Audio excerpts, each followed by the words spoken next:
இருக்கேன்டி. தயவு செஞ்சு இத பெருசு பண்ணாதீங்கடி. அடே நீங்க எதுக்கும் பதட்டப்படாதீங்க. அமைதியா இருக்க. கொஞ்சம் ஃப்ரீயா விடுங்க அத்தை. அடே நீங்க உள்ள போங்க. என்ன தம்பி போங்கன்னு சொல்றீங்க?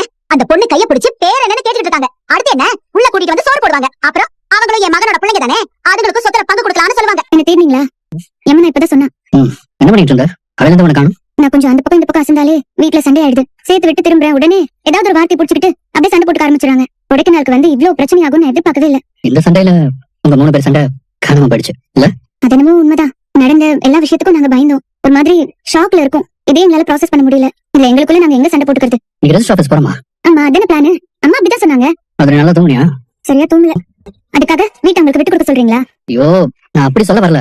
அவங்களுக்கு இந்த சொத்துல உரிமை இருக்கா இல்லையாங்கிறதெல்லாம் எனக்கு தெரியாது. ஆனா உங்க எல்லாருக்கும் இந்த சொத்துல கண்டிப்பா உரிமை இருக்கு. உரிமையை தாண்டி இந்த வீட்டு மேலேயே உங்களுக்கு நிறைய சென்டிமெண்ட்ஸ் இருக்கு. அதெல்லாமே தெரிஞ்சதுனால தான் நான் இப்ப சொல்றேன், நீங்க ரெஜிஸ்ட்ரேஷன் வேண்டாம். இவ்வளவு பிரச்சனையான வீட்டை வாங்க வேண்டாம்னு யோசிக்கிறீங்களா? இல்லங்க, நான் தப்பாலாம் கேட்கல. எனக்கு தோணுனதான் கேட்டேன். என் பேர்ல வீடு மாறிட்டா அவங்களால உரிமை கொண்டாட முடியாது.